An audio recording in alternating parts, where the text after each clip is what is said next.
I am alive. This is Niels on Dynasty. Please like, share, and subscribe. Be kind, helpful, and grateful. And some silver, some platinum, some crystallized osmium. Because, what else are you going to do? Here we go. We're going to start off with this one here. Explain what happened a while back. This is Sabine Hassenfelder. I already liked and watched this. It's pretty good.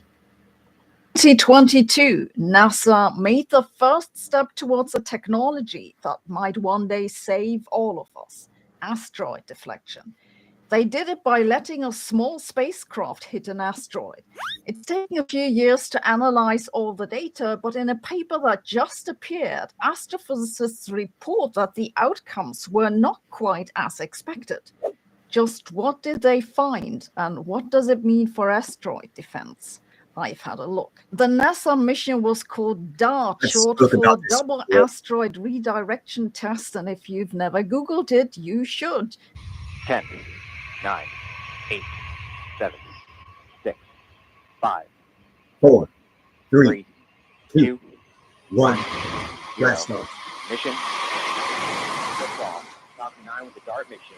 On the way for humanity's first ever planetary defense test mission. DART launched in November 2021 and got on its way to the double asteroid system of Didymos and Dimorphos. Dimorphos is about 160 meters wide, so orbits around its bigger companion roughly once every 12 hours. They're about 11 million kilometers away from Earth, too small to see as anything but a point of light with ordinary telescopes. These asteroids are not in the main asteroid belt, but circle around the Sun on their own paths. They're not immediate threats to Earth. However, they're projected to come rather close to Earth in October 2184, where close means to within plus minus 1,300 kilometers. That means a direct hit has not been excluded, but we have 150 years to figure out what to do about it. It took the DART spacecraft almost 10 months to arrive at its destination. On September 26, 2022, it was then sacrificed to hit Dimorphos. This impact was seen by several telescopes on Earth and also in space, but they saw little more.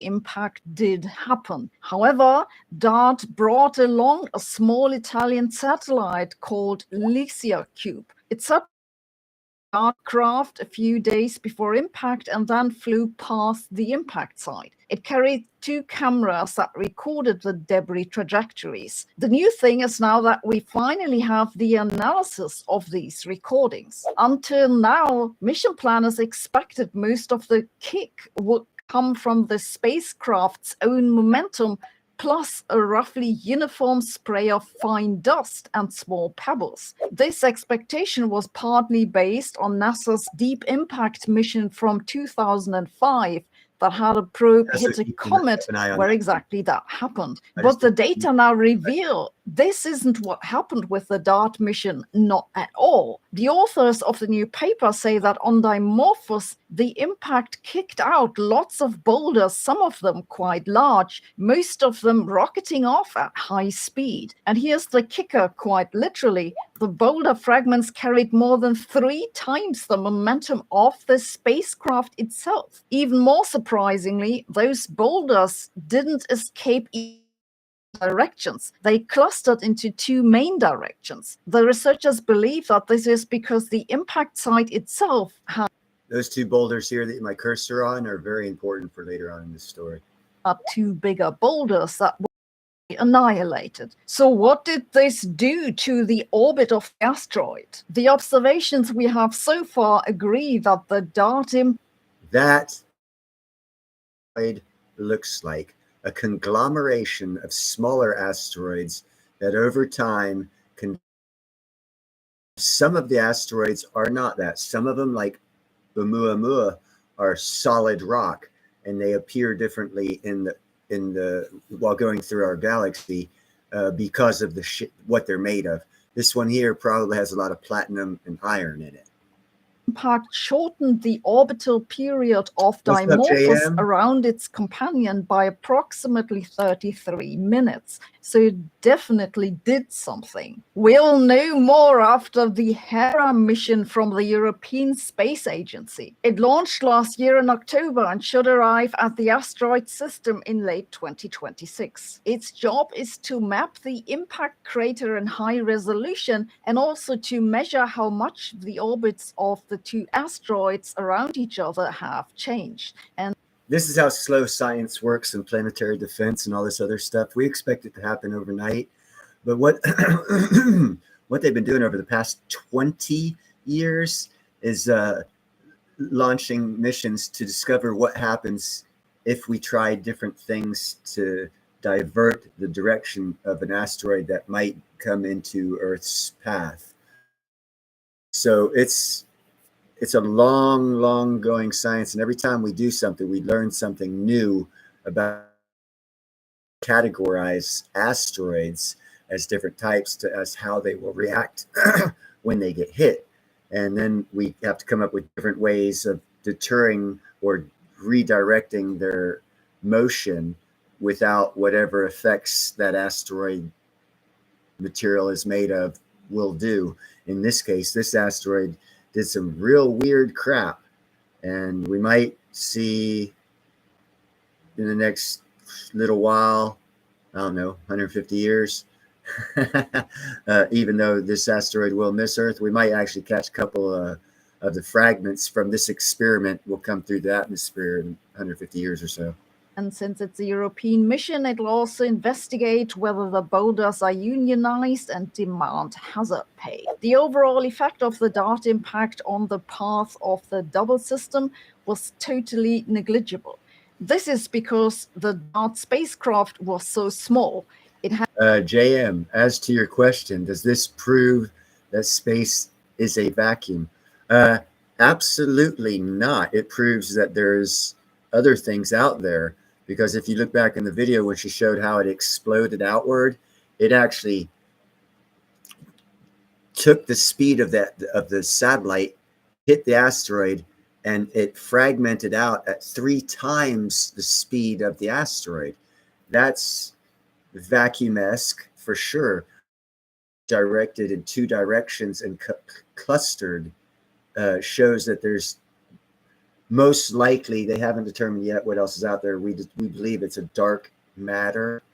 We don't know how it acts, but it's most likely of what we consider a vacuum is filled with dark matter, and that's why it's not acting. Because we do scientific experiments on this stuff in smaller case, and now on AI, how things would act in a total vacuum, and we get our science off of that. Then we send up spaceships and find out it didn't act the same. That means that it wasn't actually a total vacuum. It means that there's something else out there, and we have to learn more before we can do accurate science in the outer space realm, because it's different than we projected it to be, and we're finding that out. As a matter of fact, I believe with the new telescope that was open in Chile, they actually have seen, I think it was 4 or 5 galaxies that supposedly are older than what they theorized was the Big Bang theory, and it has also just proven the Big Bang theory was 100% incorrect. Not many people are talking about that, but that'll come out in science papers later on in life. Had a mass of less than a ton, while the asteroid is estimated to weigh about 500 billion tons. The China National Space Administration also has plans for an asteroid impact test. They want to send 2 spacecraft to an asteroid 30 meters in diameter. One spacecraft will do the impact and the other the observation for about a year afterward. Launch around 2027 and the impact in 2028. What the new data analysis means is that asteroid deflection is more complicated than anticipated. It's not so much like kicking a ball, it's more like shooting clay pigeons. Though if you have an asteroid that's on a path to hit Earth, then any other path is an improvement. In summary, the good news is that we can move asteroids. The bad news is we don't really know what we're doing.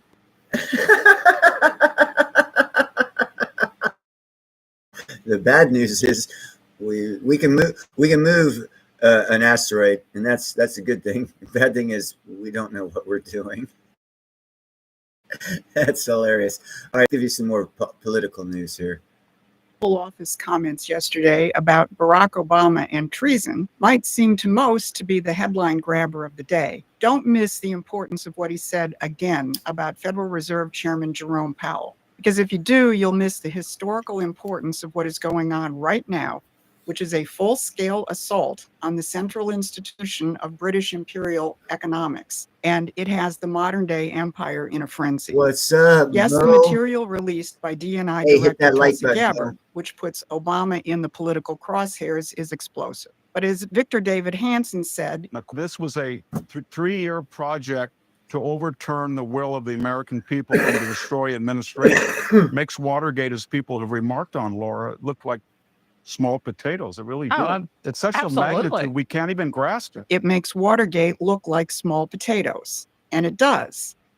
And Hansen's reference Thank to you. Watergate is actually an important reminder, because while it's absolutely necessary to fully expose the Trump chapter of the deep state's assault on our nation, we have to expose all of the chapters of such operations, including Watergate, What's up, presidential Seymour? Hey, hit that assassinations, like button, and Seymour. economic subversion. That's what the mainstream media avoids, and where most patriotic media just doesn't put the pieces together. The Gabbard revelations you, Jim. and Trump's Thanks, zeroing in on Obama's crimes goes way beyond exposing the 10-year-long coup attempt against the president. It's about dismantling the entire apparatus that made those crimes possible.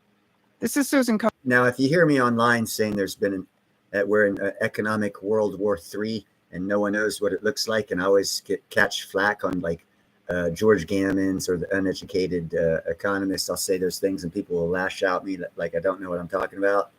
They're what I call the born into slavery and are going for the cures that the people are pushing needs a cure so they can stay in control of our financial system.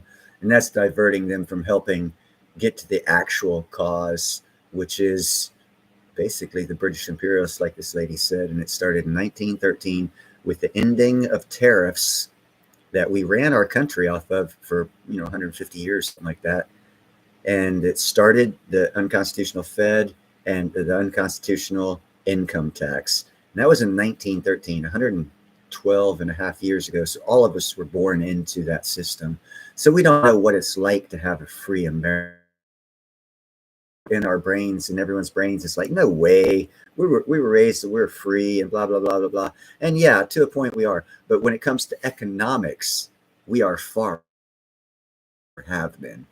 Kokinda, and I was in Washington during Watergate, What's up, meeting with Zardos? people on Capitol Hill and in the White House, trying to stop the coup against Richard Nixon.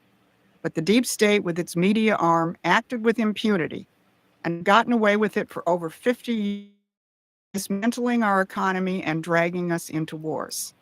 Here's what we'll cover. First, we'll look at the Obama revelations from the standpoint of the role Obama played in keeping the globalist system intact during the 2008 meltdown. Second, how Trump and his team are preparing the American population for the biggest economic fight in 100 years. And third, the advances that have already been made in restoring American economic sovereignty, and how you can play a vital role in making that happen. Because this is a fight that Trump can lead, but to win, he needs you on the battlefield with him, not being distracted by every twist and turn of the news cycle. We're the veterans in this fight, and Promethean Action will provide you with the intelligence, the history, and the strategy to reclaim our nation's economic sovereignty. So go to our website and subscribe to our free newsletter. So let's start with what Trump said yesterday about Obama in the Oval Office. Do you know what's actually in your Wow, tablet? Trump looks good, man. My name is Johnny. That I am an Botox shit engineer. works And I've well, been on huh? a After what they did to me, and whether it's right or wrong, it's time to go after people. Obama's been caught directly. So people say, oh, a group. It's not a group. It's Obama. His orders are on the paper. The papers are signed. The papers came right out of their office. What they did in 2016 and in 2020 is very criminal. It's criminal at the highest level. Now, Obama has now been hit hard enough that his office had to release a response, which says nothing in the document released last week undermines the widely accepted conclusion that Russia attempted to influence the 2016 presidential election, but did not successfully manipulate any votes. Tulsi Gabbard countered this by saying, essentially, you ain't seen nothing yet because there's more documents to come. But let me put all of that in the proper Hold my context beer. of when Obama came to power. Remember, Obama entered the presidency just as the Wild West speculative bubble had blown wide apart. Hey, there you go. If anyone wants to make any money, go and get a meme. You can get a T-shirt, a mug of Tulsi Gabbard with a beer and the saying "Hold my beer" and looking at Obama. You probably make a lot of money selling that son of a bitch. Part in 2008, shattering the economic foundation for millions of Americans and businesses. We called for Obama's impeachment early with this now famous sign, and we exposed his rise as a British asset mentored by Tony Blair. And we fought for Glass-Steagall when the 2008 bubble burst. Obama's team, with their uniparty allies, stopped that reform cold and protected the bailouts. In fact, just last week, I reported on Lord Peter Mandelson and Jeffrey Epstein's role in defending the central banking system, a system that should have been ended in 2008. Yep. Now, Trump also called for Glass-Steagall on the campaign trail in 2016. Glass-Steagall is a bill that was in place for over 50 years that separated commercial banking from the speculators. And Trump's calling for Glass-Steagall put an even bigger target on his back than was already there, because he demonstrated that he understood how insane the current system was. Remember that when we talk about his fight with Jerome Powell a little later. And remember that as we take a look at the historical origins of what you call today the deep state. Because the creation of the FBI and the Federal Reserve go hand in hand, emerging within 5 years of each other. The Bureau of Investigations, later named the FBI, was created in 1908, and the Federal Reserve was created in 1913. I knew that. These both came in the immediate period after the assassination of William McKinley, the last American system Republican president until Donald Trump.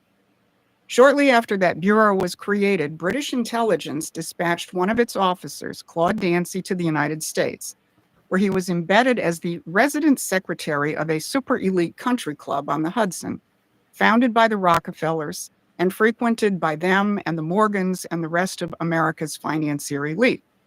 Sir Dancy cultivated an enormous network of rich and connected contacts. He then became the mentor of American Ralph Van Damon and trained Van Damon and others in surveillance and counterinsurgency When did the Titanic go down? techniques modeled on the British imperial practices. These methods then directly shaped America's early secret police apparatus. And during these formative years, under Sir Dancy's direction, this was all done in lockstep collaboration with America's financier elite.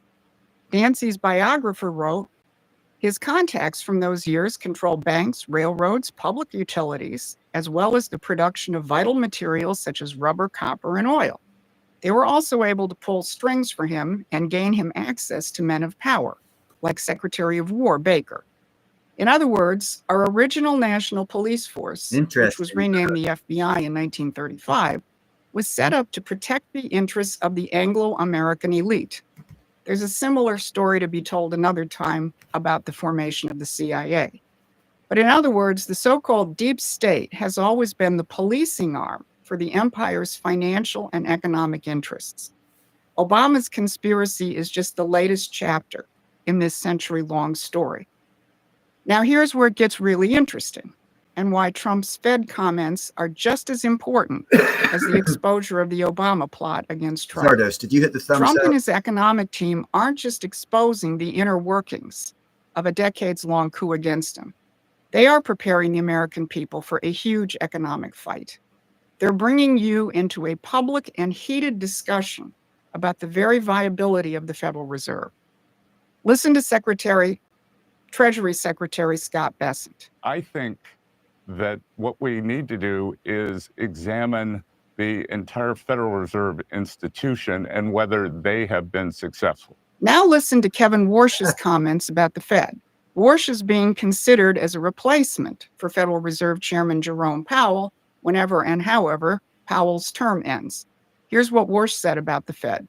We need regime change in the conduct of policy. But Warsh's other remarks are frankly even more interesting because he takes to task some hallowed Fed axioms. He said, what if your eyes could regenerate themselves? He Since didn't the late say 2000s, that. the AREDS2 eye vitamin. the Fed seems to see every sign of economic growth as inflationary. That's not how it should be. Economic growth isn't inflation. Growth is how you solve these problems, not cause them. They think inflation comes if the economy runs too hot and workers get paid too much. That's not my view. And then you have Trump himself, who continues to call Powell a numbskull and drills down on the fact that the Fed's high interest rate policies make it impossible for young people to own a home.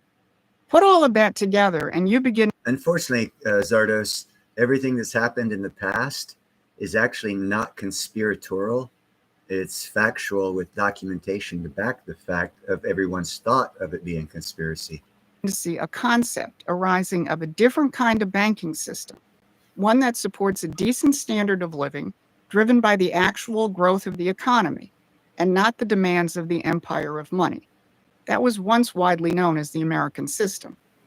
Now, Judy Shelton, who was nominated for the Fed in Trump's first term but wasn't confirmed, tiptoed a little closer to the question of the constitutionality, or really the unconstitutionality of the Fed. She said, I don't think it is the role of the Fed to stand in judgment of the economic policies of an elected president. It violates the norms of democratic government to have the head of an agency who is so powerful they can't be fired. Now, in that same CNBC interview, she pointed out that the Fed has been paying hundreds of billions of dollars to private banks for parking cash reserves at the Fed rather than investing in the real economy. Think about that. They're literally paying banks not to invest in productive activity.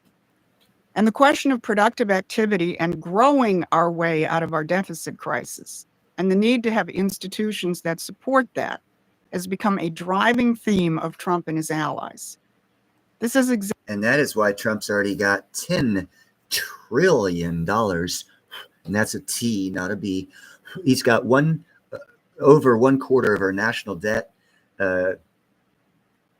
being guaranteed in investment in America and our infrastructure, our industry, our shipbuilding, our manufacturing processes. And that is why Trump says it's going to be the golden age, because the growth of the economy will shrink the debt by comparison. Because right now the debt is that high because our GDP is at a certain number. If we double our GDP working the numbers, we could 10 times the national debt before it'd be the same issue it is now. But also looking at the quote unquote debt, it's a lot of fictitious numbers. I know for a fact 6 trillion of that quote unquote debt isn't real. It's contracted to be spent as of 2026 and beyond, and it's already been canceled. So I don't know why it hasn't been taken off the debt. But it's all fun and games till the cows come home. But yeah, you can check into that. When Biden increased the debt by 6 trillion, it was based off of future spending of that 6 trillion, for which the next president, which is Trump, stopped. And technically, that 6 trillion should have been taken off the national debt clock, but it wasn't. But anyhow, it's all fun and games. Exactly what William McKinley understood over 120 years ago, that the financial system should serve the productive economy, not the other way around. Trump is bringing back the American system that built this country into an industrial powerhouse. And yes, this does mean we'll have to get rid of the central banking system here in America. Central banking is a globalist system, and what he will be bringing in is what's called a national banking system with a national bank, which will be for Americans and America first, same as everything else. Another reason why he says it's going to be the golden age for America. Now, we just hit the 6-month mark of Trump's second term, and the White House put out a series of statements marking the enormous strides that have been made in that direction. Or look at the Energy and Innovation Summit, which Trump presided over last week in Pennsylvania, where they heralded $92 billion in investment and the creation of tens of thousands of good-paying jobs.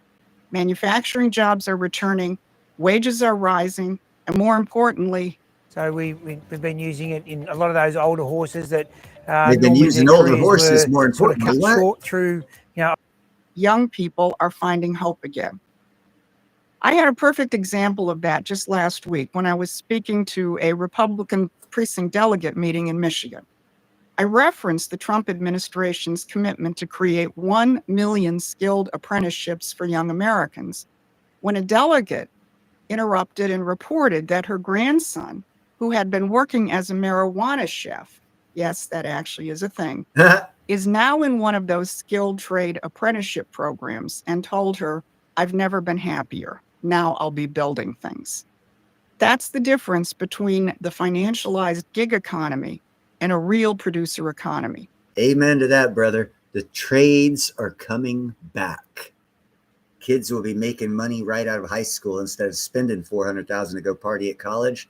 They'll have made $400,000 on that fourth year because they'll be turned out as a journeyman tradesman in whatever career choice they've decided, and they'll have already bought and paid for their first car and probably have the money to put down for a house. Instead of making new flavors of weed, this young man is now part of Trump's economic and cultural New flavors of transformation. weed. So let's pull all this together. Yes, the revelations about the coup and Obama's role are explosive. They need to be fully exposed and the perpetrators brought to justice. But don't mistake the battle for the war.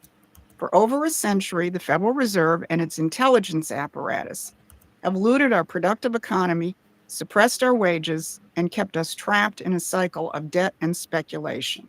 They've used their power to crush any president or national figure who dared to challenge them, from McKinley to the Kennedys to Martin Luther King to Nixon to Trump himself. Bingo. Oh my God, what is that? Holy cow. California gold. I found gold.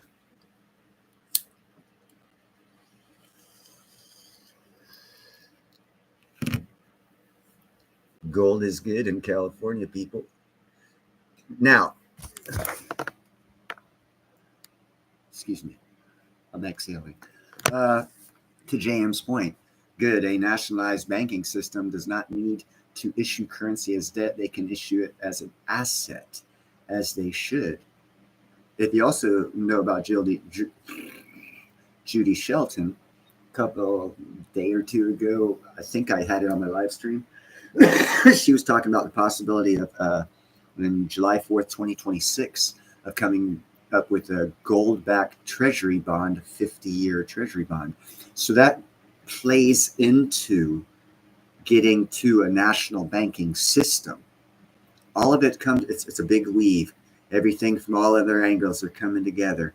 You have your maximalist here, your maximalist, all these little maximalists. And that's why I don't like any of them, because when all these maximalists do is they come together and you see the whole picture. And if you've seen that, as those maximalists were saying, oh, only this asset, only this asset, only this asset, only this asset, and you see the big picture, you can see that all of them are going to run in cycles as the big picture comes together and we receive a new economic system with a new dollar bill that is intentional. You can either crash the economy or crash the dollar. They're going to crash the dollar. It was only designed for approximately 50 years. So we already know they're going to crash the dollar. We're going to come up with a new one. It's just an acceptance in your head that that's going to happen if you know this knowledge. But when you go back and study what Nixon did, the fiat currency was temporary, around 50 years. Reason why is because they had a built-in 2% inflation. 2% times 50 is 100%. If you go for 51 years, that means in reality, if you had 2% and you didn't, a lot of times, your money's worthless and someone's making a lot of money off of your money. And that's when you got to change economic systems. And we're building, or a digital system has been built for us to layer on top of our economy. So when we change from the fiat system, we can add this new economy to it, along with this new growth, growing our GDP and our economy, and get a backed dollar bill from a national bank, which will have to bring us a new dollar bill, which will get rid of the fiat system. Back to JM's point, we will have, it'll be back, I don't know if by silver and gold, but it's going to be backed by an asset. It's going to be backed with the trust of the American people and the asset class or classes that will be backing that national dollar, not the central bank, Federal Reserve, income tax driven dollar. Because if you check it out, how they print money is they get money. How do they get money? How's the Fed get money? Income tax.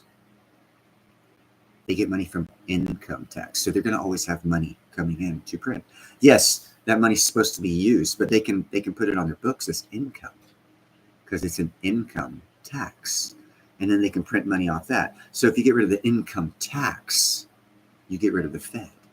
And that'll probably be the next attack, is going against income tax, because Trump's already said it. He wants to bring back tariffs. 100-year cycle from McKinley to Trump.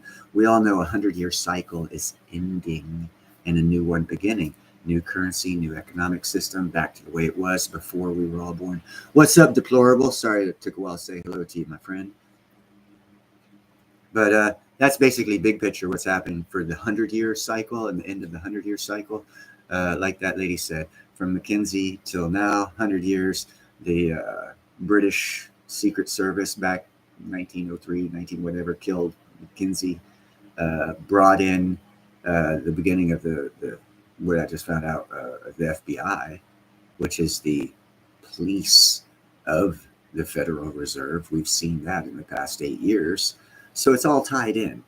So unraveling that to make a new system, along with the global shit going on, and all the trader stuff, you know, it was a perfect time after end of a 100-year cycle for the British elites to try and maintain control of America. And that ended. And their control mechanisms were Hillary, Bill, Obama, Biden, along with others, a lot of others, people in the financial sector, people in the intelligence sector, people in the oil sector. You know, it's a Epstein and his fucking web. So it's a big thing that's happening, but it's also known as draining the swamp. Complicated, long-term, hard, a lot of distractions, but that's the base of it. Now, we're going to get into some fun shit. What do I mean by fun shit? I don't know. Fuck, I'm a stoner. What the hell do I know about fun shit? Ooh, California Gold, baby! I got to do this so I can see the screen, so I can share the screen. We're going to watch The Mandalorian. Oh, no, we're not going to watch The Mandalorian. That's on Disney. Hey, what's up, Silver Roger? Sorry, brother, didn't see you there. We're going to go into, let me see if you guys can see this.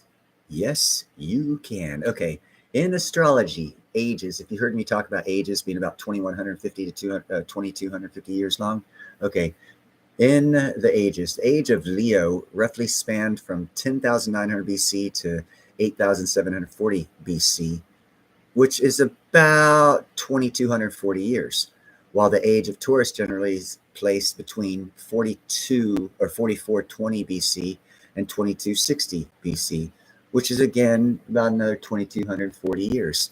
The reason why I bring this up, okay, let's see. The ages are periods in which vernal equinox points was located within the respective constellations. So what you need to do is you need to find out what these vernal equinoxes are. But then let me go over this page so I can get down further. Associated with Leo believed to be occurred roughly blah, blah, blah, blah, blah, blah. At the end of the ice. Okay, here we go. The age of Leo. The age is associated with the constellation Leo and is believed to have occurred roughly between 10,900 and 8740 BC, is often linked to the end of the Ice Age and the beginning of the warmer climates of the Holocene epoch. Okay, now if you look at the Sphinx, this is why I think the Sphinx is from the age of Leo, and why I think the Sphinx original head was a lion's head. And if you do a comparison of the body to the head it has now, that head is hella small compared to the body. But that's why I make that comparison, because and you'll find it says the end of the Ice Age. You'll also find other experts talking about watermarks at the base of the Sphinx. So, and it's a long-term watermarks, and we do know they're long-term watermarks by the erosion patterns we find other areas of the world and date and whatnot. So, but now back to the age of Leo and the age of Taurus and whatnot. They go off of the astrology, and it's based off of the vernal equinox of the point of whichever age or constellation is coming into prominence of those age periods. During each of these age periods, there's a different main religion that lasts for about 2,000 years. They had a total different religion system back in the age of Leo, because if you think about it, if you were to build a sphinx with the head of a lion and the body of a lion, why? Well, back then, apparently, they were worshiping the lion. And the same with the age of Taurus. They were obviously worshiping bulls. You can actually see the worshiping of bulls in the old Judaic religion pre-AD of their worship and the paganistic worshiping of a bull, which is a holdover from the age of Leo, because theirs was from like 2000 BC or 2200 BC till 0 BC. So it was only one age difference. And that's where you'll find, if you study enough Christianity, you'll find a lot of our symbolisms in Christianity and holidays and stuff like that were added into the religion of Christianity, because they're actually pagan religions, and they added them and made them Christian holidays to entice the pagans and make them feel better about worshiping Christ. And that's the history of the start after the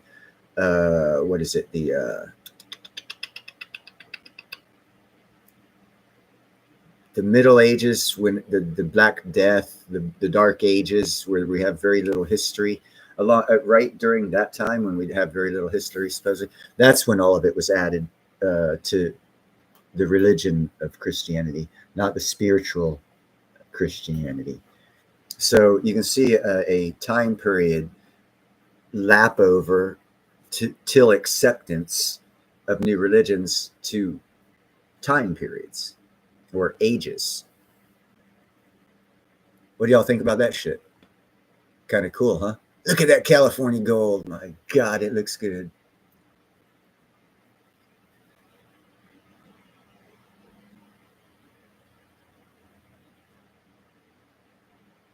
What are we talking about here, Silver?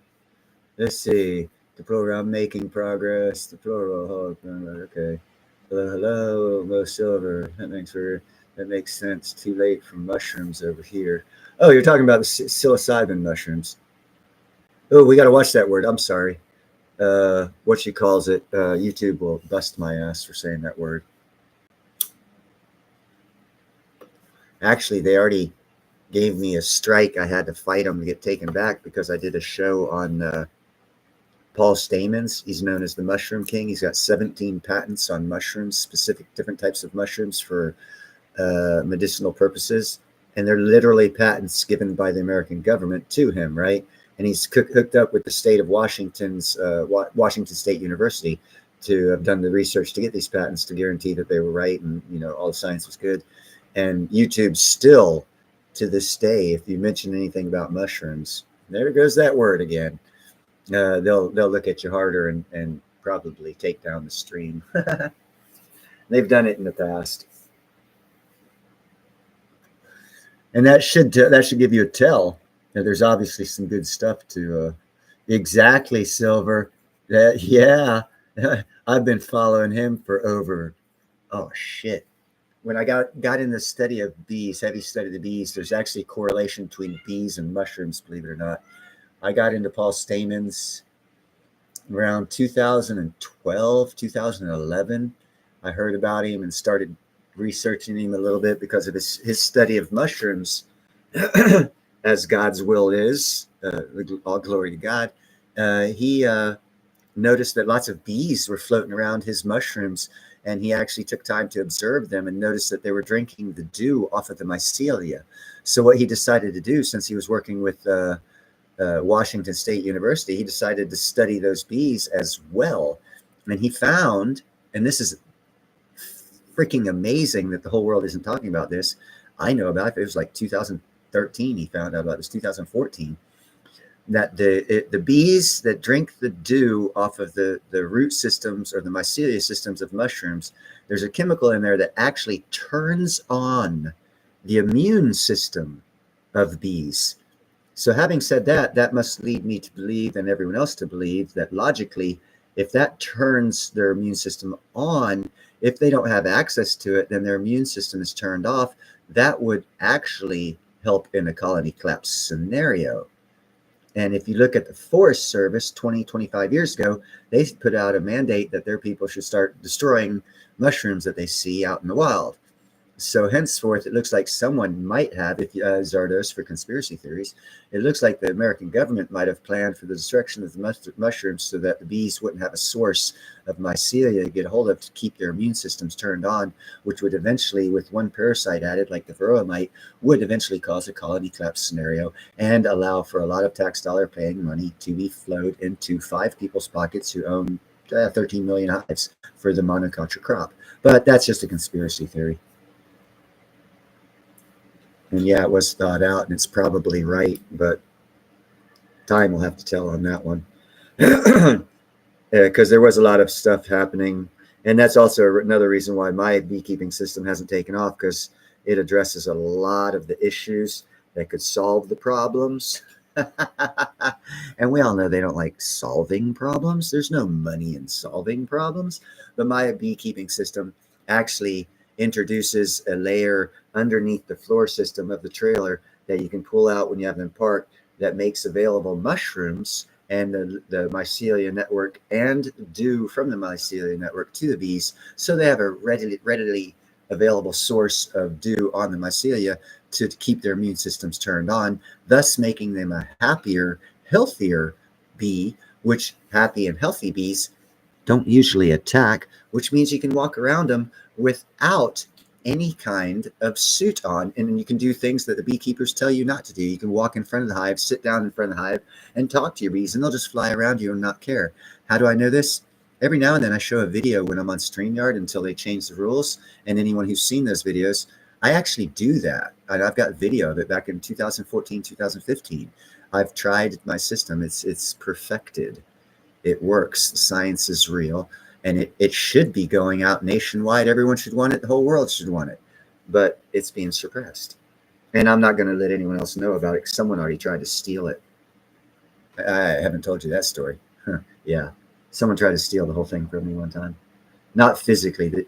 They tried to steal the blueprints and the philosophy of the beekeeping behind, or the principles behind the beekeeping system. And I didn't give them everything. I gave them just enough for them to think they knew, and because I kind of had an idea what direction they would go in with it, and because I kind of suspected they were going to fuck me, so I released just enough information, and it wasn't quite right to where I knew that the most logical course of action that they would take from the information I gave them would be to go in a certain direction, which would make it a failure. And that's exactly what the fuck happened. And you can check it out. I think in 2011, hold on, don't quote me on this year, but it was in Lungwana National Park in the southeast part of Zambia. They had a bee project going. I think it was 2014, 2015, somewhere around there. I'm not exactly sure of the year, but you can research it. It's Nisefu Wildlife has a they like sponsor a town in Lungwana State National Park in the southeast part of Zambia, and it's that town. And if you and I don't know the name of the town, there's not many in that area, but if you research it and look for Nisefu Wildlife, NSFU, Nisefu Wildlife, you'll be able to see that they did a bee project back then with a mobile apiary. That's the one they tried to steal from me that I sabotaged them on because I didn't give them all that they wanted to steal to make it successful, because they were supposed to have pulled me down there to demonstrate and show it, and I was supposed to have gotten credit shit, and they wanted to steal that from me because what they wanted to do, they got a $30,000 grant. It wasn't like it was their money. They got a $30,000 grant from SeaWorld in San Diego for this beekeeping project, and they were supposed to have used 9,000 of it to fly me down there and the rest of it on the project and get it out. And they said at the last minute they were going to keep the money and not get me down there and have someone else do it and just build it there. And they took that $30,000. And Sefu Wildlife also has a safari company, and they bought a $30,000 safari jeep instead. And that's how I got fucked out of turning out my beekeeping experiment, which also is an elephant fencing system. So they really fucked the world when they did that. And I haven't had the money to get down there and do it on my own. So yeah, Paul Stamen's Micrology and Mushrooms and Medicine. Thank you very much, JM. I wish I could highlight that, but I am on actually YouTube creation. I'm not on StreamYard, so I can't highlight that, but I would highlight that if I could.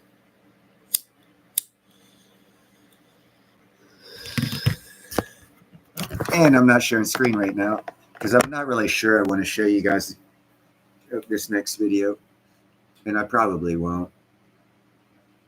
It's we've entered into the age of Aquarius, and no one told you about, and it's stuff that, if you're very well informed of all of this theologian, historical time period stuff over the ages, kind of makes sense to you. If you're not, you look like a quack if you think about it. Hey, you guys. And I already look like a quack because I have so many freaking cats.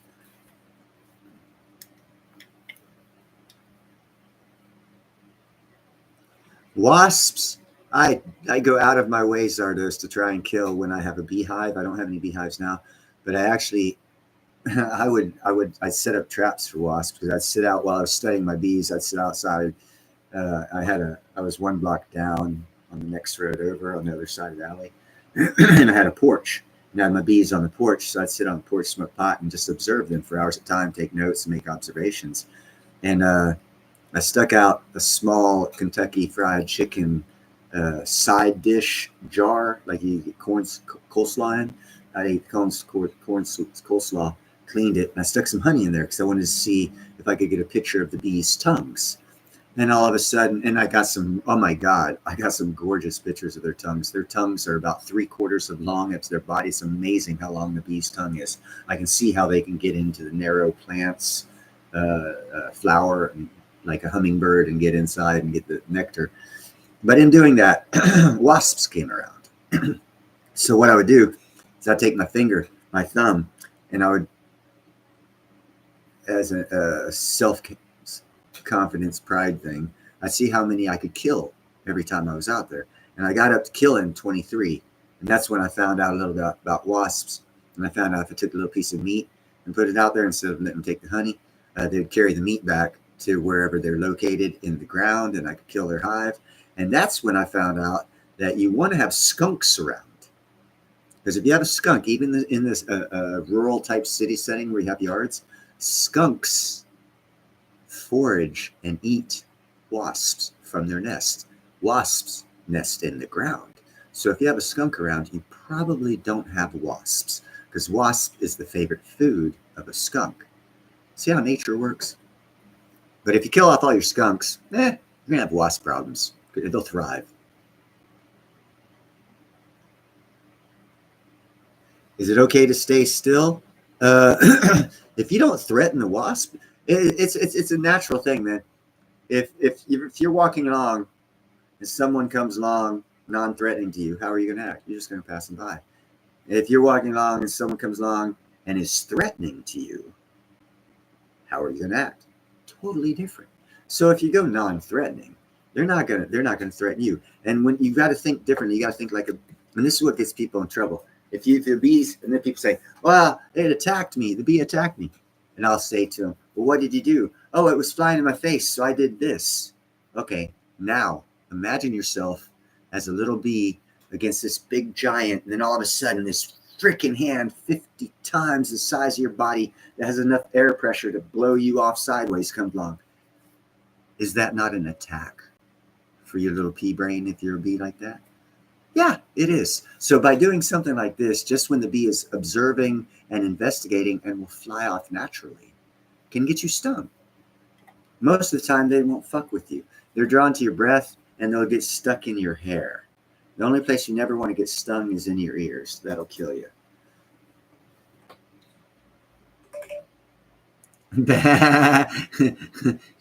Gerald says, Yellow Jackets fear my badminton racket. I used to have one of those electrified tennis rackets that's supposed to kill flying objects. Ended up breaking 2 lamps in the house because I was in Florida. Florida has flying cockroaches. No flying cockroaches around Neil, bro. No flying cockroaches. Cockroaches are nasty enough. Cockroaches with wings flying. No. So I'd grab my tennis rack, I'd grab whatever, and I used to play tennis. Amateur fun shit. And I'd take and I'd swing. And I'd be hitting shit on this wall. I'd be hitting everything. Missing that cockroach.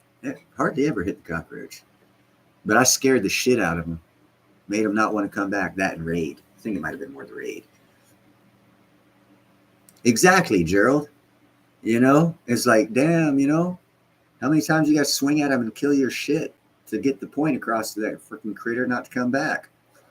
If they only thought like humans, it would be awesome. That would be in trouble. They'd be stinging us in our ass, our balls. Ooh, that would hurt. Oh, that would hurt. Oh, God, I shouldn't have thought of that one. Ouch, ouch, ouch, ouch. No, you don't want wasps being smart. You want them stupid. Small brains is a good thing. They're dangerous enough to being as small as stupid as they are. But being stupid, you can also get around them. And then that means be non-threatening. Non-threatening is the best thing. Because then they don't fuck with you. You gotta put yourself, your mom and dad and grandma and grandpa should have told you this. When you're facing something new, don't act like a fool. Put yourself in the position of that other thing or that other person. Have a little compassion. Okay, example, you see someone outside all bloodied up, bruised up in a torn dress. Obviously, something bad happened. You're just going to walk away. You're going to try and offer help. Compassionate people will stop and offer help. Carry that compassion over to all life. You see an animal, don't just presume, oh, it's a human. I love that. But now dogs actually can understand English. They can, not English, but they understand the sound and what you want when you make that sound or that action. They're bred for that. Most animals don't understand that. So when you talk to an animal and scold it and yell at it and spank it, it's just like, that's a stupid ape. You're not thinking, man. You're achieving nothing with the discipline or changing the attitude or whatever it is that animal was doing that you didn't like. It's a way of doing whatever it was that you don't like that you're scolding it for. It would be more productive for you to understand how the creature understands scolding before you do it in a human manner, because you probably won't get nowhere if you try and equivocate a human reaction to a disciplinary state of an animal when the animal's not human. That small leap of understanding is hard for people to conceive. Go kung fu fighting on them wasps. You know what I used to like doing? I used to try and catch flies. I've done it in my 57 years of life. I've only done it twice. And I'm pretty sure that it was it's 23rd of 24 hours of living, because it wasn't the fastest of flies. And they only, I think, live 24 hours. So they go through a life cycle. Speaking of looking at life, it goes from 4 legs to 2 legs to 3 legs in 24 hours. It takes us 72 years. So it ages 72 years in 24 hours. So if in the first 4 hours you catch it, it's probably at its best, healthiest, and fastest.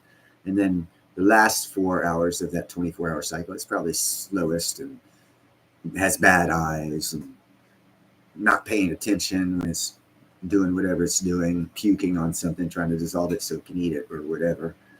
And you have a better chance of doing shit too. Also having knowledge, knowing how they fly, how they get from a standstill point on an object to aerial.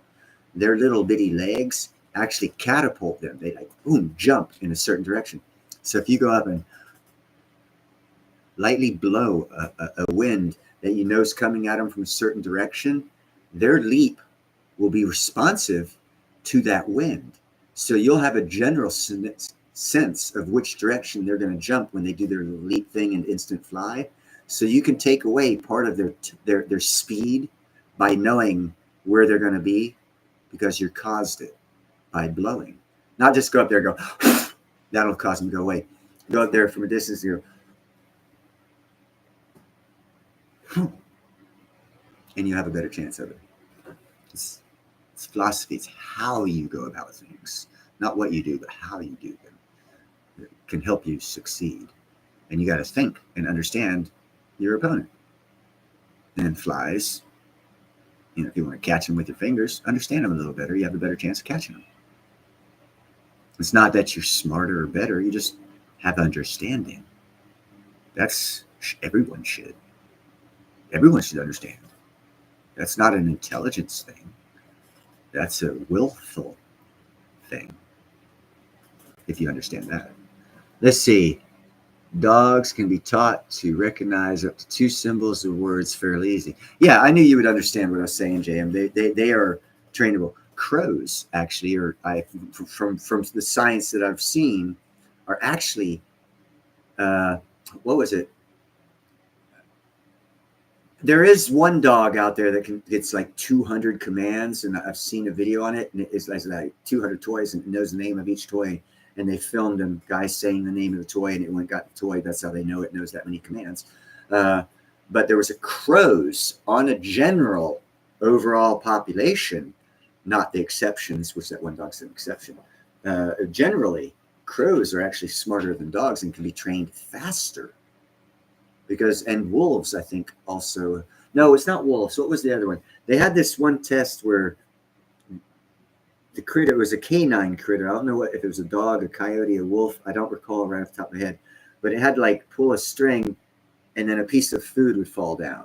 And that's how they gauge. And there was other thing they added to the complexity of it. And they do the same things with crows. And that's how they teach them how to get through puzzles. With crows, it's different because it's more like a puzzle. With the canine creature, it was simply a recognition. And also they had one where they had to push a button to get the food. And it was a wild critter.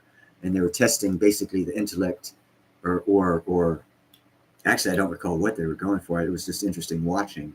At this point in time, I don't recall what their science was behind the experiment they were doing.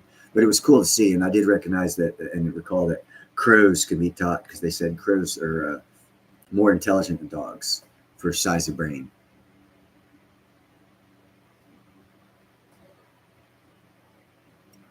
Actually, what you want to do, Zardos, if you find out where the nest of the wasps are, but first off, if you see a wasp, take a little piece of meat, an 1/8 inch by an 1/8 inch, have some patience, set it out there where you saw the wasp.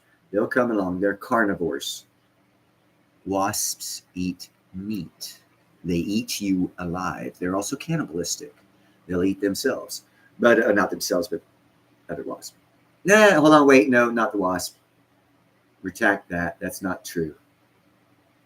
Which one?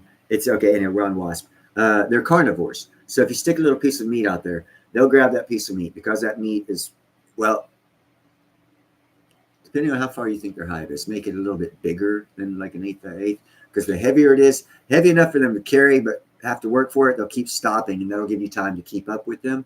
But their hives are underground. So they'll take it to underground. Once you find that entryway, this is dangerous. This is not financial advice. This is not bug advice or anything. They'll have a secondary exit. Lighter fluid.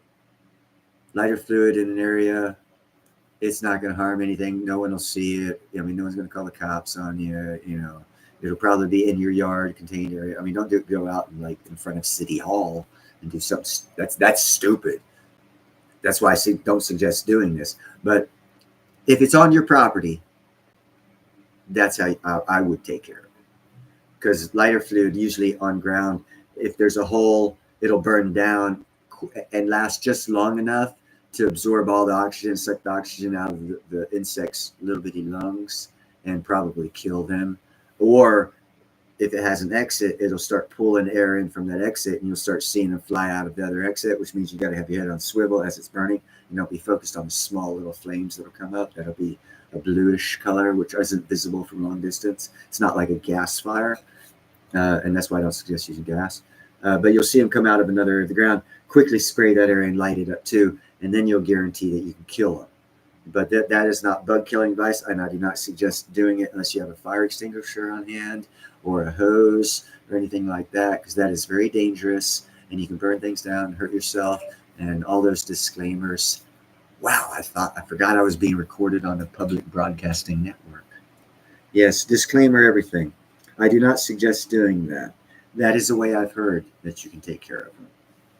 And if you ever perceive of doing something like that, make sure to take all fire extinguishing precautions possible, even as far as not doing it that way. I feel much better now about that. A lot of disclaimers out there. Sorry, guys. It's YouTube.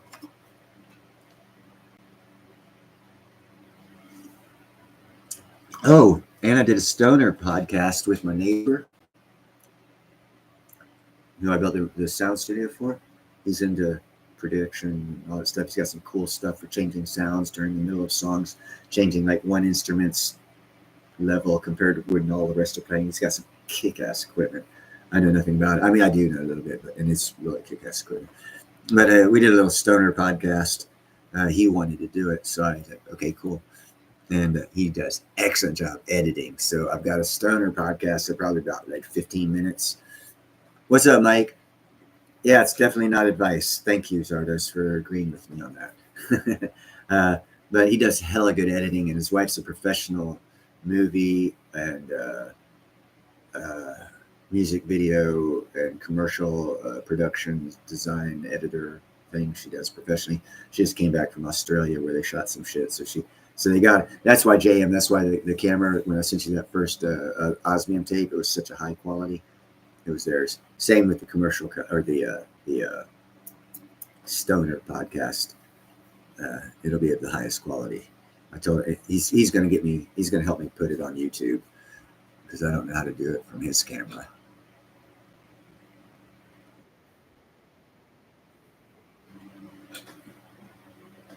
Cool. This time they're not buffering me out. Yesterday I got buffered out about half hour into the program. I got like the wheel of death thing. Uh-oh.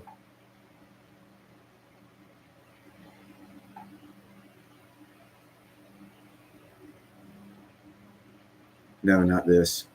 I just got an alert from Leo PD update on shelter in place. There's a... Oh, cool. Hey, guys, check this out. Oh, you can't see it. Oh, yeah, you can. Vallejo PD, shelter in place. There is no active shooter in Vallejo. What? Vallejo PD update on shelter in place. I was wondering what that helicopter was doing flying around. Yeah, this is a safe city. Yeah, at least I live in the safe part of the city. Yeah, I heard it was flying around back in this area. They were obviously looking for someone running around with a gun. Cool. Oh no, Zardos, am I freaking out on you guys? Let me see. No, it doesn't look like it. Okay, cool. Yeah, yesterday I did though. Yesterday they gave me the old wheel of death. I had to end the stream early, kind of pissed me off. We were on a good roll. I was showing about different food products that you can actually make seed from, like corns, asparagus, shit like that, that the big monoculture people don't have no patents on or no claim to, more heirloom style, and how there's this one colored corn there's a need for. There's not too many people sell seeds for, and you could grow it in a decent amount in your backyard, like 50 plants in your backyard will get you at what? 450 will get you about 200 kernels. That's several thousand seeds, and you can make a little business for yourself. Not enough to buy a Mercedes-Benz and retire in Hawaii, but a little extra income. I mean, it's not hard to plant and water it and take care of your soil beforehand, obviously. overwinter crop, like a fava bean, add nutrients and nitrogen to soil, guarantee you have even a better crop the following year for better seeds. And then, you keep a small mom and pop's business going, pulling in an extra, $800, $1,200, $1,600 a year. You can might get 1 or 2 house payments out of it, depending on what state you're in. Thank you, Jan, for saying that. What's up, Jeffro? We were hanging on long enough. We were just hanging on long enough. I'm pulling myself up. Jeffro's here. Cool. That was pretty good. I actually can see the camera where I can see the edge, like it's the edge of a cliff.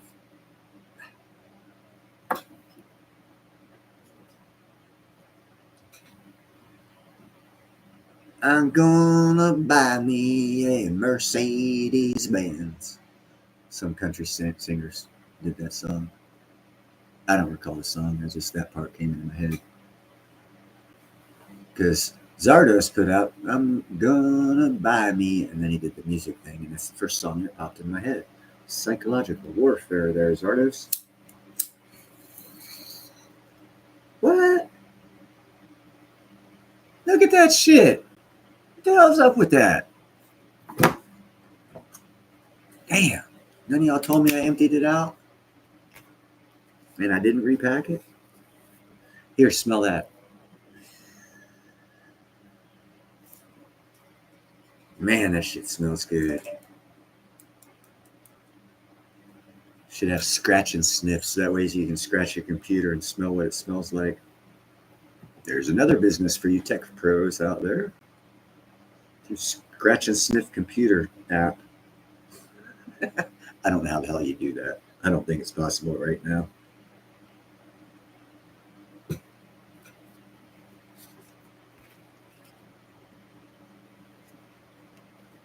Thank you, Zardos. I appreciate it. That's what two friends do to each other.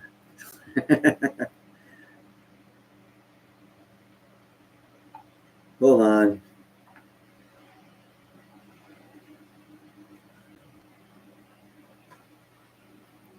$3.52. Okay.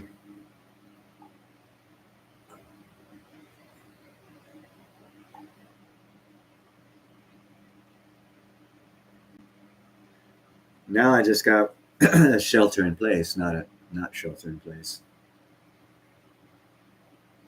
It's also kind of freaky that they know who I am because I got it on my computer.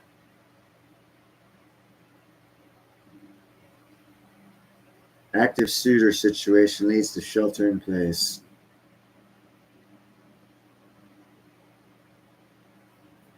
Hopefully it'll come through. See? Wheel of Death.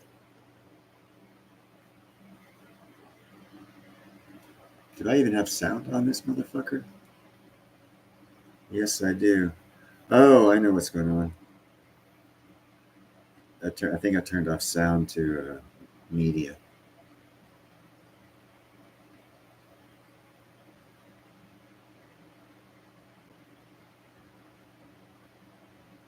County. Vallejo residents are being told to shelter in place because of police activity. Alert Solano sharing this information on social media. They say that Vallejo police are advising residents to stay inside if you are south of Nebraska, west of Broadway, north of Tennessee, and east of Highway 29. Anyone outside this area That's should not stay me. out of the area. We are looking to learn more about this developing situation. Stay with Prong 4 on air. I am west of Broadway, but I am south of Nebraska. And actually, Nebraska Street in El Dorado is this street right here. 13 blocks that way is, drumroll please, the Hells Angels Clubhouse. So it was from the Hells Angels Clubhouse north and east. Up until the highway. So I can only imagine who the active shooter would be. I was cutting my grass and I ran over a giant. Oh, at that point in time, you leave the lawnmower on and put it back on top of them sons of bitches. So when they fly out, they get spun around and all kinds of crazy up, hit hard things and splat. Dude, I know for a fact, because it's happened multiple times to me as I was learning about bees, but becoming an expert master beekeeper, you have to run about a quarter mile fast. If you can't run a quarter mile fast, you're going to get stung if you're a beekeeper. Okay? That's all I can say. Because once you get them pissed and they start coming at you in full force, either you have the full suit on, in which case you better make sure every bit of it's sealed, because if one of them gets in, the rest of them will get in. And then they're inside your suit. It doesn't matter how far you run. So it's kind of 50-50 on whether you wear a suit or not. You know. Anyhow, yeah, run at least a quarter mile. At least. Fast. Pretty much, Zardos. You put it right on top. There you go. There you go. Get that straw. Stay underwater for about 5 minutes, breathing through that straw. They'll forget about you and go look for something else. Play a Rambo. Hide. They forget about that part of Rambo. He wasn't always a fighter. You know, when he saw someone better, he hid. Yeah, again, run. Quarter mile. If you can't get a quarter mile, make sure there's some body of water you can get in, a house you can get in and shut a door, you know, anything. Because once them son of bitches get mad and they've targeted you, you're screwed. One thing to know now, they run off pheromones. So if you do go in like a chlorinated pool, that kind of changes your pheromone smell. So you could probably hop out of the pool and they won't recognize you as their target. Just a heads up, you know, if you're around a chlorinated pool. Most any body of water will dilute your pheromone smell to where it'll probably throw them off. But a chlorinated pool will definitely do it.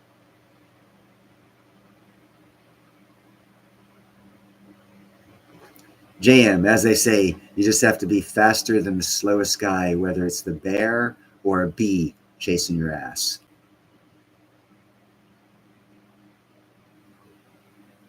There you go. Motor oil. Hey, there you go. Zardos, another way to take care of. Explain to Zardos a different way. I was telling him lighter fluid. But yeah, motor oil. Drown them bastards because they're in the ground. And that's why Jeffro doesn't have skunks in his neighborhood. Because if Jeffro had skunks in his neighborhood, skunks' number one treasure of eating is wasps' nests. Hello?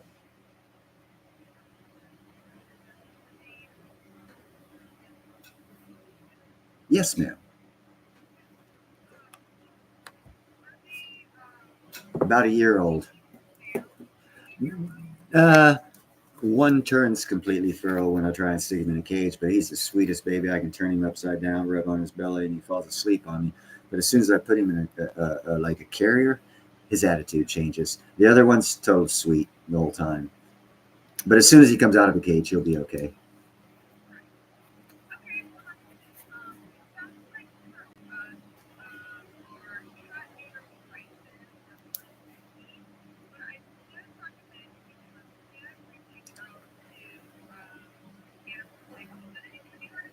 No.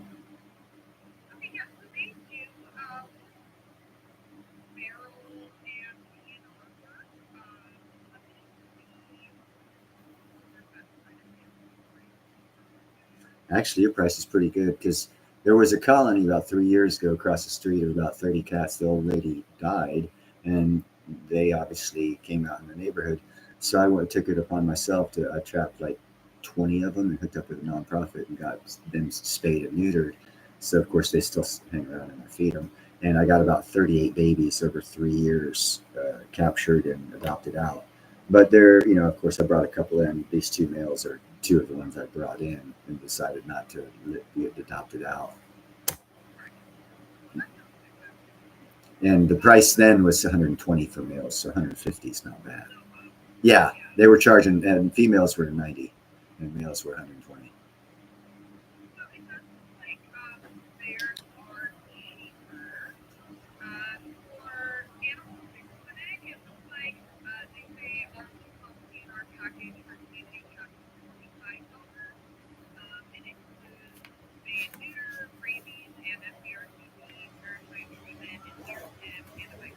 But having told you what I told you, would they take my 2 males? Because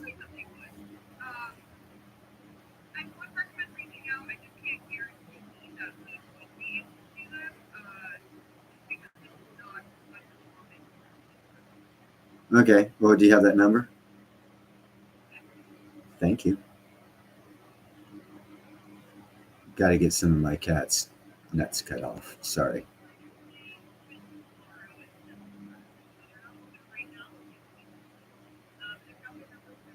I am ready. Uh-huh. Yeah. 00. Thank you very much. And if you guys will take the cats, give me a call back and let me know if you'll do them.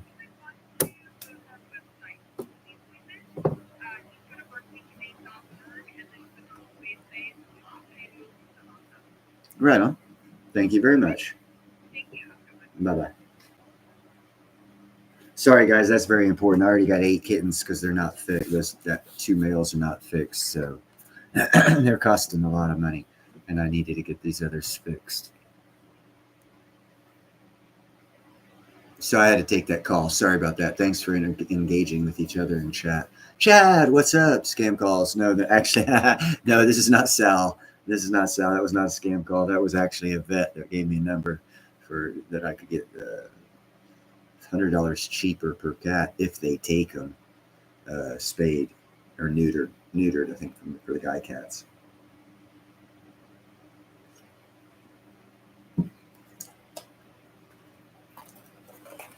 But yay. So I'm further along on that road. Kitty party time. Yes, Gerald. Conqueror of Balls. Interesting. Obviously, that wasn't the first name you came in here with for me to moderate you, so I'm trying to figure out who you are, brother. Obviously, someone who had a different name other than Conqueror of Balls at the time.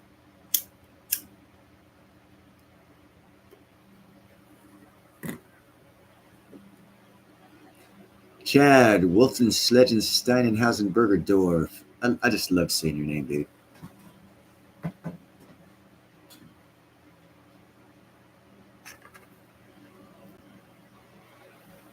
So are you guys into freaky deaky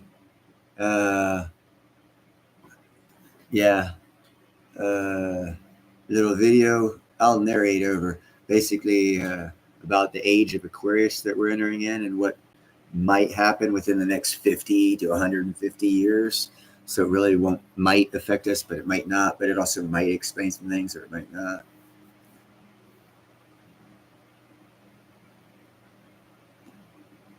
Oh, it's Emerald. Conqueror of Balls. That is a good name. So you guys into seeing crap like that? It's not crap, actually. I mean, it's very interesting from one perspective. Yeah, basically, it's something like that, Chad. A longer term, similar effect or similar consequence.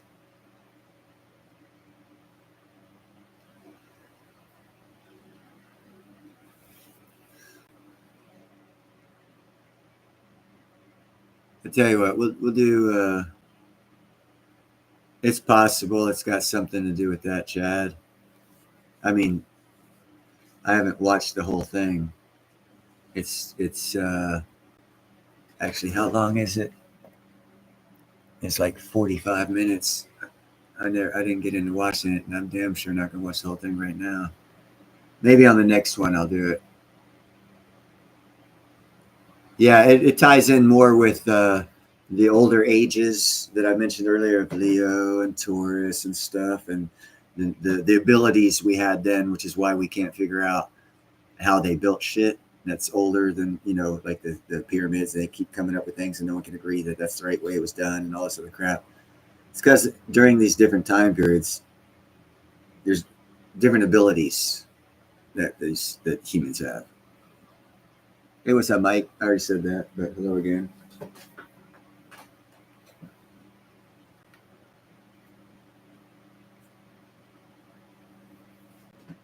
But you got to really be open-minded to be able to put in the length of time period of history, and then you also have to understand that and be accepting of the fact that before Jesus there wasn't Christianity, so there was something else.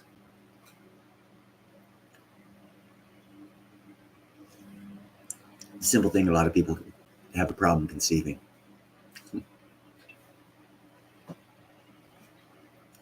I like truth, I like history, and I have a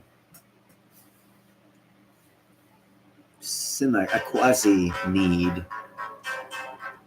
Ooh, name not found. Hello?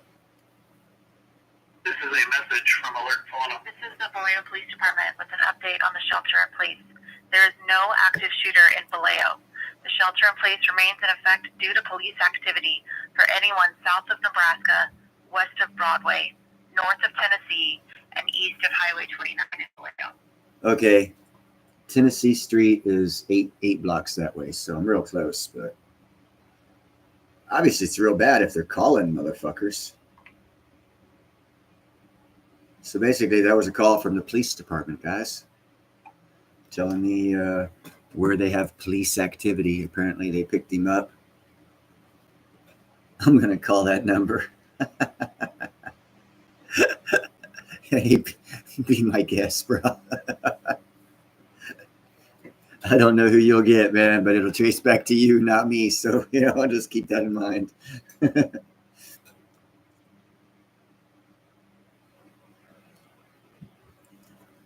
No, it's obviously it was serious. Someone got murdered here, obviously, a couple blocks from here, and the cops were chasing the son of a bitch down. But I'll let you know next live stream.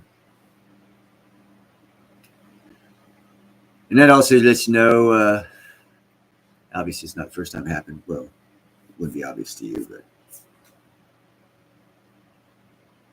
that's kind of town this part of town is. It's a lot worse than most people think. Actually, when I was living down on the next block, but on the other side of the alley, there was this cat had a girl by gunpoint in his truck. And I walked outside my house. I looked, filled with cops all around. I was like, I don't think I'm driving my car anywhere today. And they had that son of a bitch there for like 4 hours talking him down. And when they talked him down and pulled all the weapons out, they put him on the bed of his truck or on the hood of his truck to, take pictures and categorize them. I took the pictures. He had like 13 fucking weapons in that truck. Didn't make national news. He had automatics. He had all kinds of shit. And then, as God is my witness, me and a friend of mine, James Edgar, 1, 2, 3 blocks over, 1 block that way, found a planted pipe bomb. Called the cops. The bomb squad came out here in Vallejo. It was about 5 years ago, 6 years ago, and 5 or 6 years ago. And the bomb squad came out. The Vallejo bomb squad came out and got it. Never made the news. Here's another fact, as God is my witness. I personally went over to this guy's house who wanted me to get rid of this concrete slab these gentlemen who lived across the street had put in his backyard because it was causing water to hit the slab and run into his downstairs and flood it. So I started cracking across the concrete, breaking it up, pulling it out. And there was a rolled up rug underneath concrete and a head rolled out of it. It was partially decomposed human skull. I had discovered a dump site for bodies for the local cartel, fresh one. Investigation done, never made news, no one got arrested. I actually had to evict the guys who put the concrete over that carpet with the body rolled up in it. They live 3 blocks down the road on the same side of the road, still to this day. Cops did an investigation, went to that house, found blood splatter all up in the garage. I mean, massive amounts. Found 2 other skeletons, decapitated skeletons in that alley. Never made the news. That's what kind of town I live in, baby. And I'm stupid enough to stick my ass out there and fight these fisticuff, however the fuck they want, these son of bitches, keep them off my block. And I've done it. So I'm either brave, stupid, or God's watching over me. No, time to move to Alabama, because in Alabama, I'm allowed to carry a weapon. And that evens the odds. And if I've already squared this neighborhood away not carrying a weapon, imagine what I can do if I have the confidence knowing I can defend myself against some freak who might have a gun and use it on me. I actually had a guy, not this alley, but then there's Main Street, and then there's another alley, the same block in the 2 alleys over. A dude actually pulled a gun on me, and I actually videotaped him as I was calling 911, and I heckled him. It took about 5 minutes for about 12 cop cars to show up. He had already gotten rid of the gun, and nothing came of it. Also, so there's a lot of that happening in this town. Another thing, I dialed 911 13 times on a house while I was living on that block, half a block down on the corner street. It was in a vacated house. It was like 2009, 2010, and no one was living there. This group of people moved in. And then I noticed a lot of new stuff, construction goods and tools in boxes being delivered on trailers and it going out in trailers. And I was observing this and I was like, that's a theft ring. So I called the cops 13 times on it. All 13 911 calls were deleted. I have evidence. I have witnesses to some of those calls. Only one 911 operator was fired. It was determined that she was the wife of the guy who moved into the house and was moving in stolen goods.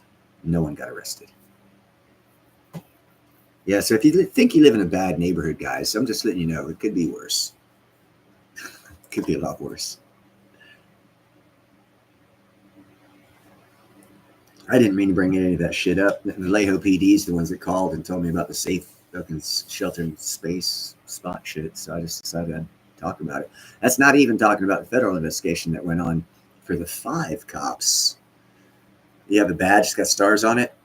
And every time they illegally killed someone and got away with it, they bent a star on that badge. Google it. They're still working for the Vallejo PD. Cool shit, huh? I feel safe. I feel safe and secure when I know there's 5 murderers with badges and guns walking my town.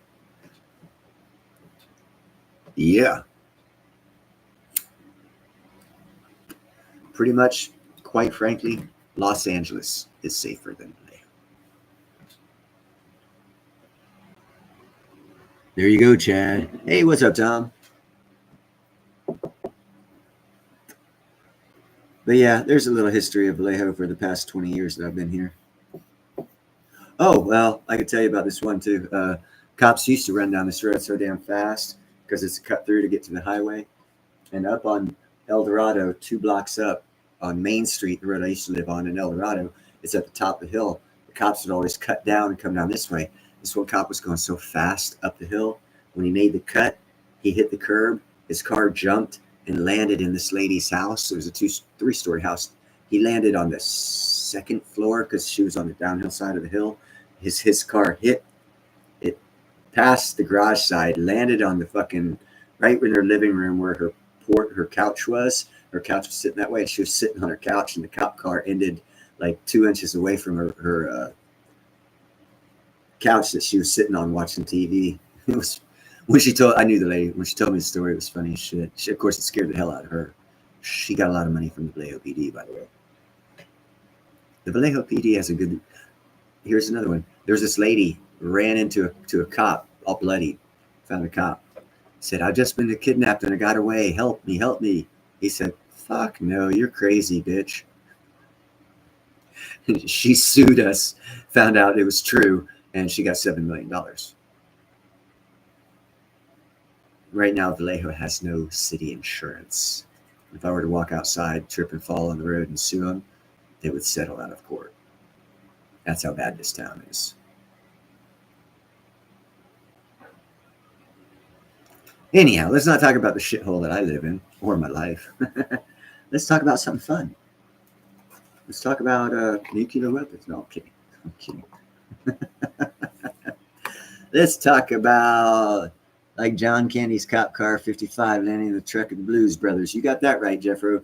That is actually because I was living downhill, and when I looked outside, I saw the blue and red lights, but I didn't see a cop car. And I kept looking, and I walked up the hill, and I was able to see down the hill, but the cop car was in the house, so I couldn't see, and I could not imagine there was a cop car in the house. So I kept looking, and then it like dawned on me, no, there's a cop car in the house. I was like, holy sh! Ah! Pizza. Oh, pizza. Bacon. You know what bacon goes on pizza? Canadian bacon. You can get bacon on pizza. Regular bacon, American bacon, or everyone gets Canadian bacon. So you can't have bacon on pizza. So you get a twofer. You get bacon and pizza. Go for meat lovers. Always the best pizza.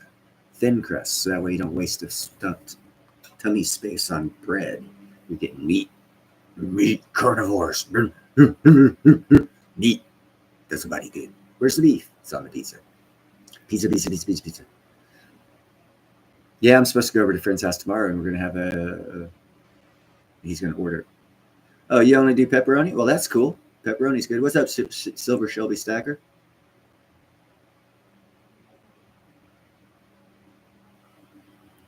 Well, that's cool, because that blue and red flashing thing, when it's inside a house, is rather distracting. You like stuffed crust? That's cool. I'm not a big fan on filling my belly with bread unless I can't afford the meat, and then I'll do like pasta, bread, filling stuff, not rice. Rice, like as soon as you eat the rice, it's like, wow, did I even eat?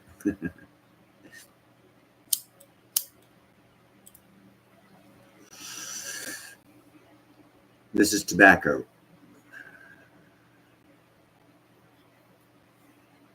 This is tobacco. California tobacco. California tobacco. Having a great day, Shelby. I hope you're having a great one as well. It's California tobacco.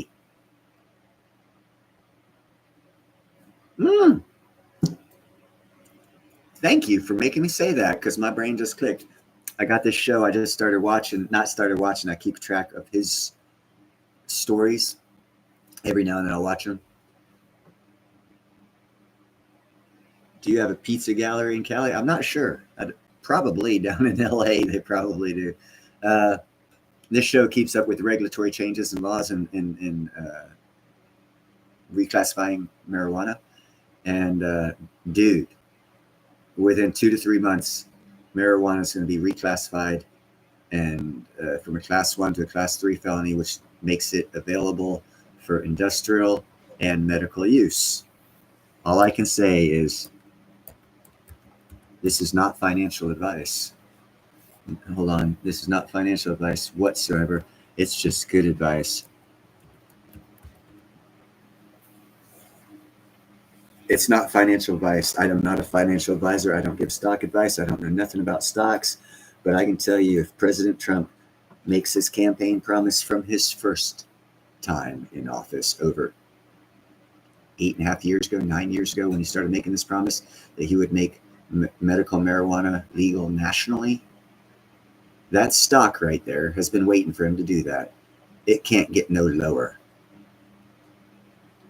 There's a lot of things that will deter people from that stock by looking at the stock charts. But I ask you to look at the stock charts. Hey! Sorry, the kitten's playing too rough.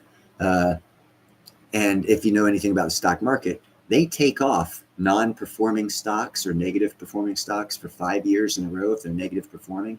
Actually, Wall Street stock market people will take that stock off of the market because it's a negative performer and it pulls down the Dow Jones average. If they keep putting stocks in the Dow Jones average or the Dow Jones or the stock market to keep the numbers up, they don't keep them if the numbers are consecutively down. Their numbers for MJNA have been down for 15 years and they're still in business. for me personally, and it's only a personal thing, I'm throwing $100 at it because it's at 0.0003. It can't go down any lower. Who are you? That's Chloe. What's up, Chloe? Watch this.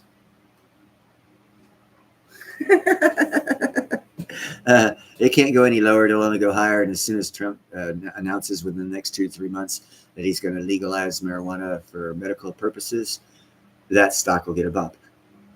How I can say that is NNE stock, Nano Nuclear Energy, was at $20. I told somebody, I said, hey, check this out. You need to buy it. Next couple of days, Trump's going to talk about it on national TV. He talked about nano nuclear, not them specifically. He talked about micro and small modular reactors. That stock of NNE went up 150% or something, 100%, 100 some odd percent in 3 days. Okay. It was at like $20 and it went up to $40, $45. So that's hard to do in the dollar amount. To go from 0.0003 to 10 cents, fucking easy. Now, if you own that stock when it's at 0.003, that's 0.003, and it goes up to 10.000, you just made a crap load of money. That's why I'm not suggesting that stock. This is not financial advice, and I ask you to do your due diligence and do your own research because I don't know what the hell I'm talking about. But I threw $100 at that.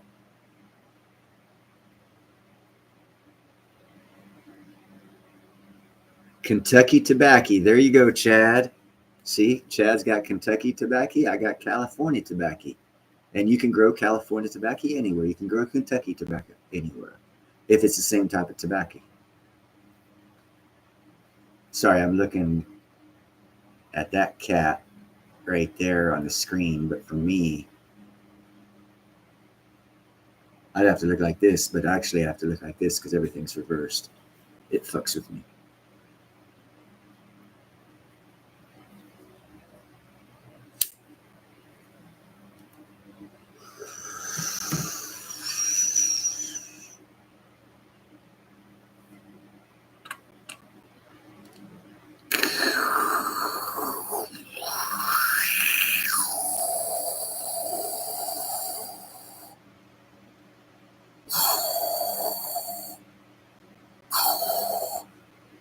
That was one hell of a hit.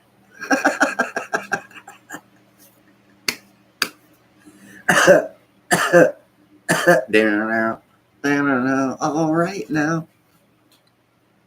Yeah, now you got that song stuck in your head, Zardos. Sweet Leaf. I can't play it. Copyright. No, you want BC. BC. British Columbian. Bye-bye. If you're talking about weed, they actually DEA have gone out of their way for over 15 years to make sure that Canadian weed does not enter America in the seed form. Trust me, I tried it. And even when I do get seeds from Canada, they're sterile. So something happened to them. But that's a story for another day. Yes, everybody knows about Ozzy Silver Shelby Stacker. I actually did a 3-second timeout or moment of silence for him on the live stream the other day.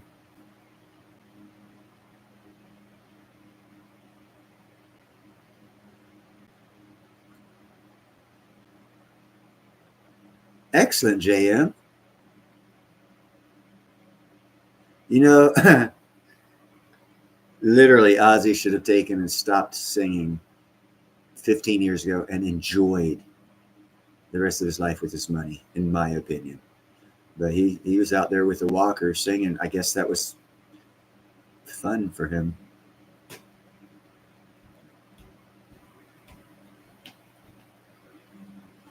Nah, Tom.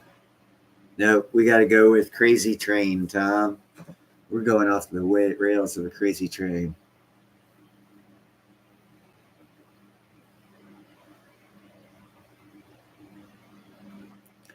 Chad, you want to know what? No, I know exactly. They're spliffs or blunts.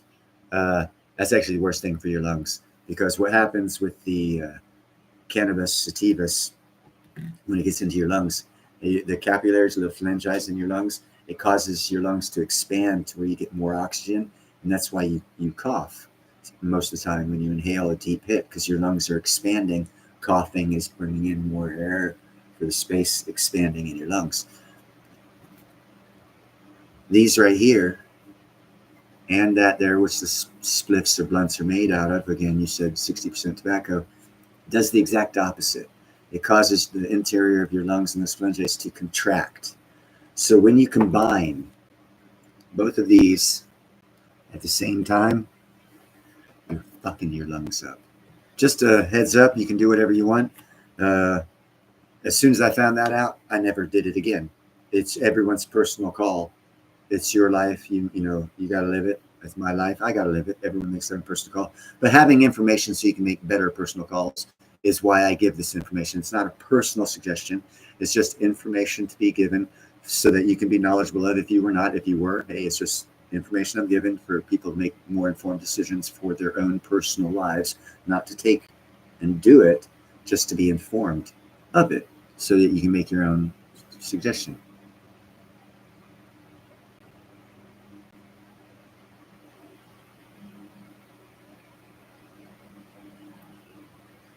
I'm sure everyone here enjoys at least 15 Ozzy songs, Tom and Mike. I know I can think of all the way back to when he was with, when Ronnie James Dio and Ozzy were in Black Sabbath before he broke away. Thank you, Chad. I didn't mean to insult or tell anyone. I just, information I have. And I have a lot of information that most, is trivial. Most people don't know because life consumes us with other issues, especially if we have wives, kids, house payments and stuff. And we don't have the time to do the research that I'm available because I don't have a house, a wife, or kids. So I have a lot more free time. I do a lot more research. I have a lot of variety of interests. And when I come across information, I just like sharing it, what people do with it. It's not, I don't mean to come across as telling anyone what to do, just passing information. And maybe it's the personality and the way I do it comes off wrong. It's not intended to be a classroom scenario where I'm telling people anything. I just like to inform. Because that way everyone can make their own choices and decisions more informed. So therefore, those choices and decisions will be better and everyone's life will be better.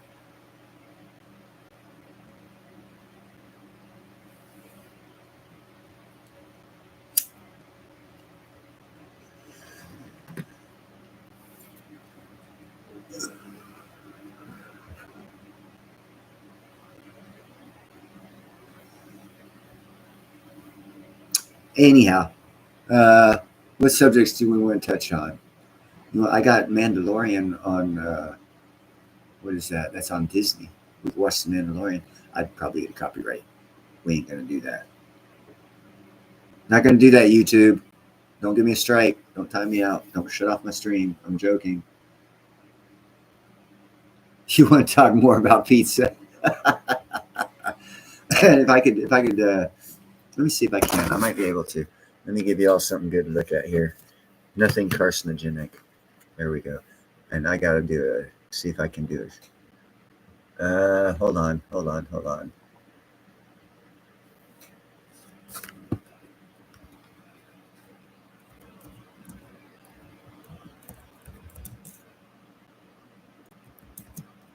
This is for Mike. All right, now I got to go back over here.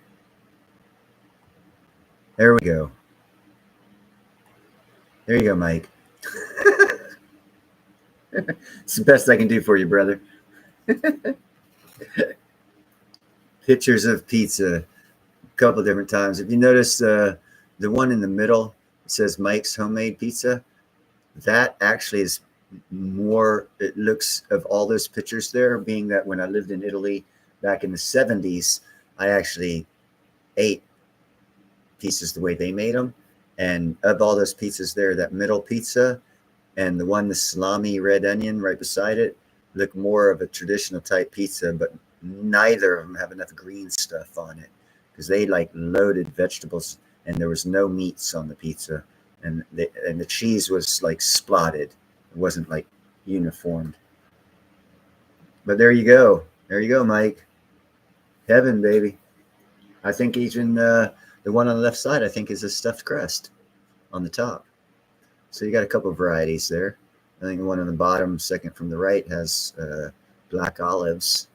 Probably has mushrooms and green peppers as well. Hey, what's up, Silver? Back again. Man, pizza, pizza, pizza. Can't beat it, bro. It's like once we found out what it was from the Italians, we said, hold our beer. We'll make it better. And now what you see on the page is the Americanized pizza. And trust me, from an America's perspective who lived in Italy, I was in elementary school, granted, but I still had taste buds.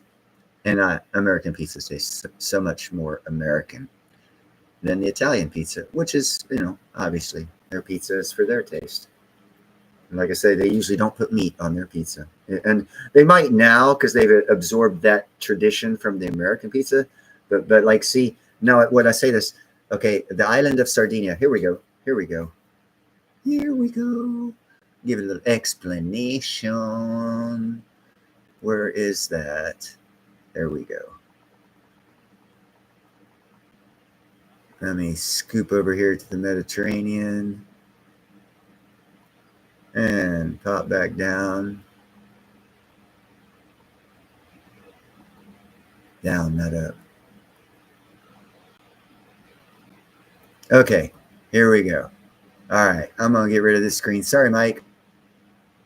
And I'm going to go to, where is it? Maps. There we go. That one there. Okay. See this right here? Santa Teresa. That right there. That's where I lived. This island right here, Bonifacio. You see how it says France? That's Corsica. This is Sardinia. That's Renata. We used to go to that beach a lot. But I lived in that area right there. And we used to go to this area right here to cross over to not La Maddalena, but right beside La Maddalena is this island. This island here, back in 1971, was given to the American Navy under a 100-year lease. And in 1973, they had built enough. Hold on, wait, no, it wasn't that island. It was this island because it was closer to Palau. It was this island. My bad. I'm sorry. There was enough of an infrastructure on this island where the Navy started putting guys, men, personnel out there. They had a commissary. They had a small hospital going. They had part of the Navy port going there. And America was new and had never before in history been on this island ever. This obviously is the Mediterranean. And that was the first. Now they've been over here. We got some shit going over here, obviously. Nothing permanent, no bases, no naval bases. This was a naval base. And it's already been torn down and destroyed because of budget cutbacks. But at the time, I was living right here in Santa. So I knew what was going on with the Navy at that time. And we were like the first Americans. There's three Americans in this town. And it was kind of fun. That's how I learned Italian, because there was no Americans around. I was in second grade. And trust me, you want to talk to people when you're in second grade, well, you got to learn their language. Let's see what we got here. Here we go. Let's pull back a little bit. Right here. This place right here. That white building right there is a disco and a bar hotel disco off of this beach. I used to hang out there in second grade. And this island here is actually not connected between. They show it's, but it's not. There it is. See, they're showing waterway in between it. This island right here is actually a nudist colony where nudists go, because we always used to go down to this beach right here and dream about getting a boat, going over there, seeing those ladies. Because I was in second grade, my brother was in fifth grade, and we lived Which road? This is straight down in? No, we lived on. Yeah, no, we lived somewhere off of SP 90 coming in. The first house. It's changed now. It's grown. But back then, it was that size. And we lived out in this area here. And we used to walk to, there's a Pepsi bottling plant that was down this road. In the summertime, we had to walk there to get our fresh water. And that's where you found all this.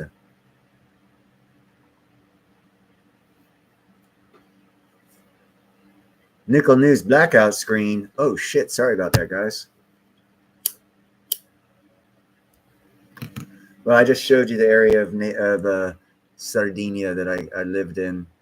And it was, yeah, you see the prototype. Fuck yeah. What's up, Jay?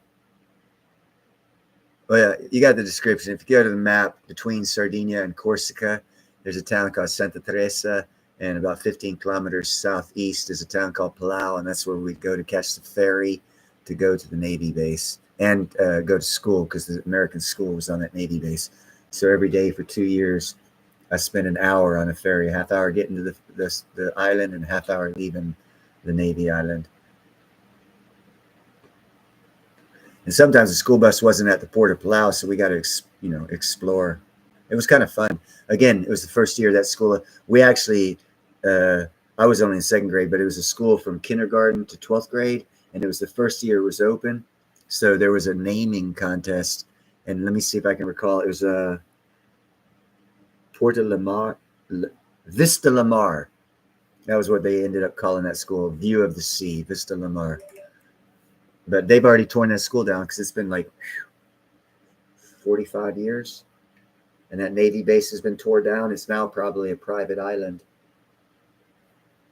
Because Sardinia, Santa Teresa has grown 10 times the size of it was when I lived there. So, and that island used not to be a well-known Italian island that people visited, much less lived in. Sorry about that. You saw too much California gold. But anyhow, enough of all that crap. Thank everyone for being here. I am going to cash out on the stream unless you get back to your week. Tomorrow being Wednesday. Is tomorrow Wednesday? I'm pretty sure tomorrow's Wednesday. So that'll be hump day. Nope, today's Wednesday. Today's hump day. See, when you don't have a job for a long time, you forget what day it is. Well, happy hump day. Talk to y'all later. Thank you for showing up. I do appreciate it. And I hope you got some good info, along with seeing some nice California gold.